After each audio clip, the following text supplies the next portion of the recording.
Hello, I'm Robin Simmen, landscape designer and environmental educator, and I'd like to welcome you to the North Fork Audubon Red House at Inlet County Park in Greenport, New York. It's May 18th, 2020, and I've been asked to talk about why we should choose native plants for landscaping. No place illustrates this better than the rain garden planted at the Red House in October 2017, which you can see over on the left.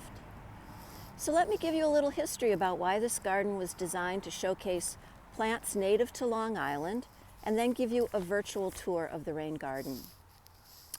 Over on the right, you can see how the rain garden used to look. Just barren lawn that ran right up to the front of the Red House. Most people are unaware that until the late 19th century, American houses had no lawns. Instead, people had yards. Lumber yards, laundry yards, barnyards, vegetable gardens, all purposeful places for doing daily chores to support home life. In fact, we still refer to the areas around our houses as the yard. So what changed our approach to landscaping from this beautiful native flora to this? The advent of two famous urban cemeteries had an influence: Greenwood Cemetery in Brooklyn and Mount Auburn Cemetery in Boston. People flocked to these marvelous necropolises to visit dead relatives and enjoy the extraordinary parks in which they were buried. Around the same time, wealthy Americans began to build mansions surrounded by grass, just like the baronial estates in England. As people moved from cities and farms into suburban living, the idea that every man's home was his castle led to imitating the way these estates and cemeteries were landscaped, and thus the great American lawn was born. Not a natural feature of North American flora at all, but a cultural statement that one had arrived. I used to drive past the Red House daily on my way to work at Cornell Cooperative Extension. And seeing this lawn, I would think, you know what? That gentle slope would be a perfect place to create habitat for birds by planting a rain garden, because water rolls downhill. We could use it off the top of the rooftop and channel it to irrigate a garden planted in front of the house. So I proposed this idea to North Fork Audubon and County Parks, and I got the go-ahead to do it. 3 springs later, this is now what that front area looks like, all planted with native plants which are just emerging from their winter habitat. So here's how we made the garden.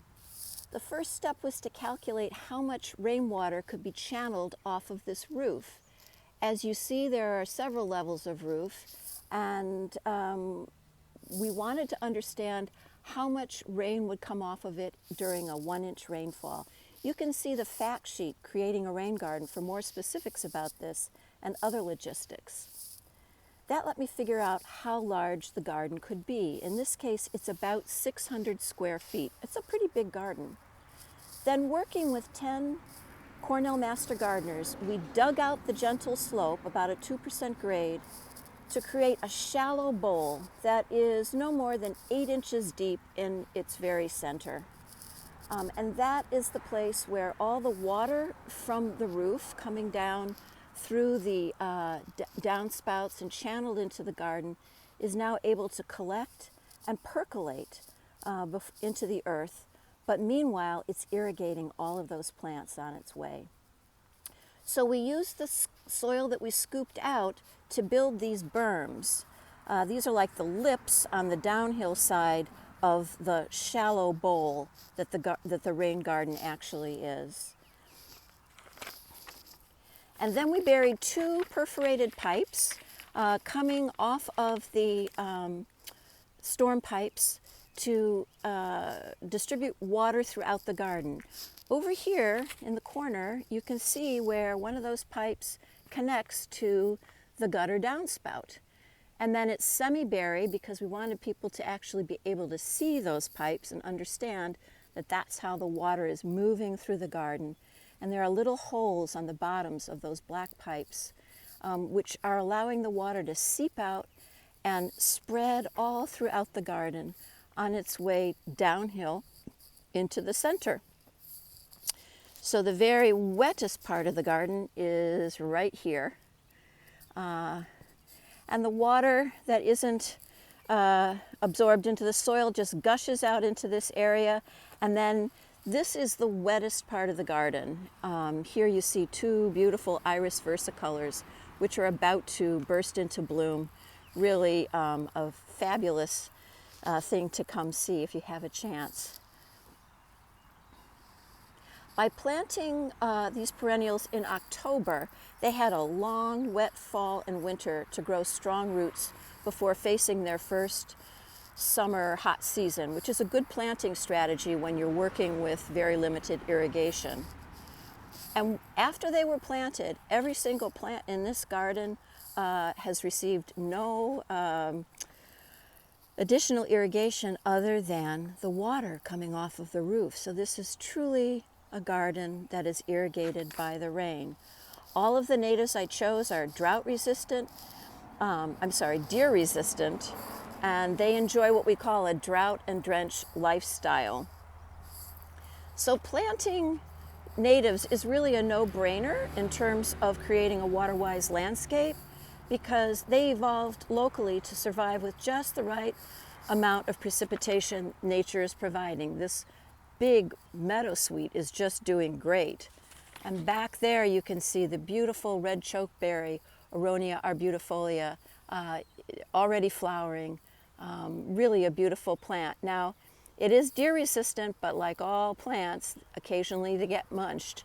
And that plant was foraged pretty heavily the first year or two, but it has come back and eventually will become a beautiful hedge of flowering white glory in the springtime. You have to think about how the garden's going to look in the future when you plant it. So there are going to be a lot of empty areas which allow the plants to continue to grow and fill out. For example, over here we've got a bunch of Clethra alnifolia, which are going to become quite large, 5 to 6 feet tall, and really fill this whole area out. Here you see a Turk's cap lily, which will also be attaining some height and really looking beautiful with its blooms very soon. And back in the corner you see one of my favorites, that yellow golden Alexander, already in bloom. So native plants evolved to survive with just the amount of water that nature provides them, and they also co-evolved with all of the insects, birds, and animals that depend on them for food and for habitat. Unlike the non-native exotic plants typically sold in most garden centers, native plants are meant to have caterpillars munch on them and bees pollinate them, while the birds eat their berries and nectar, and as well as all of the insects that the plants support. And native plants require no fertilizers or pesticides to flourish.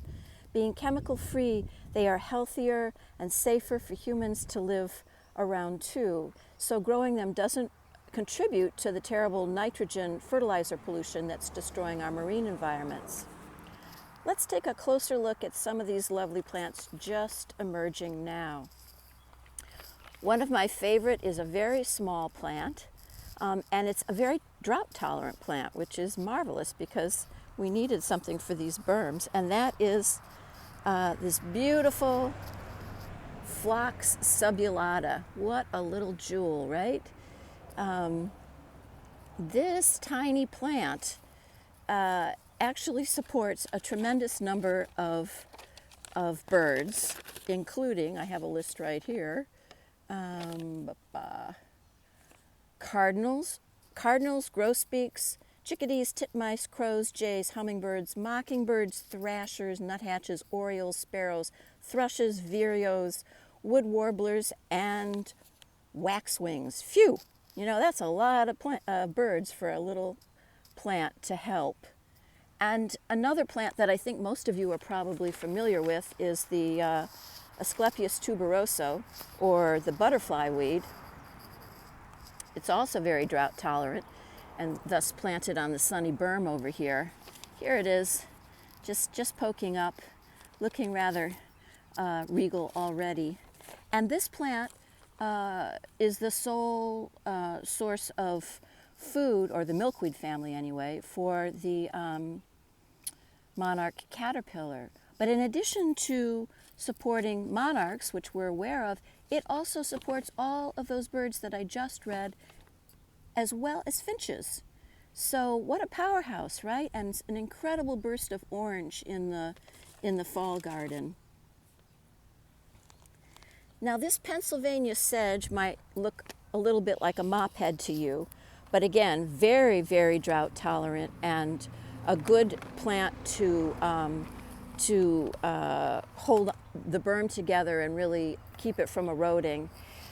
But more important, the birds absolutely love it. All of those dry grasses that are slowly sifting away in the wind are being used by the birds for nesting material. And also ground birds really, really love its habitat.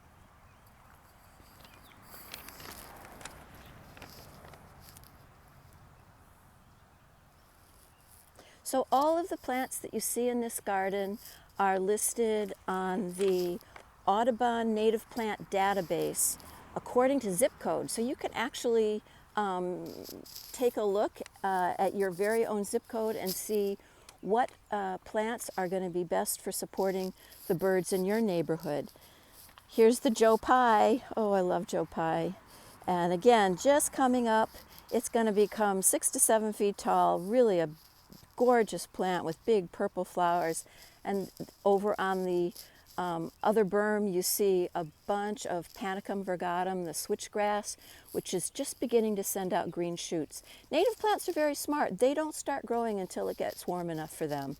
So sometimes in the early spring, you think, oh my goodness, what happened? They didn't make it. They did make it. They're just taking their time. And then there's a burst of energy before they come shooting up into the sky. Like this beautiful Opuntia humifosa over here, our native prickly pear cactus with a phlox in front of it. It's perked up, it's got all kinds of buds on it, and it's going to be covered with gorgeous yellow flowers just in a couple weeks. So bottom line is, you might call this rain garden a bird yard, or maybe a butterfly and bee yard, since this place is really buzzing when more flowers bloom. I hope that you'll stop by and take a look at it then.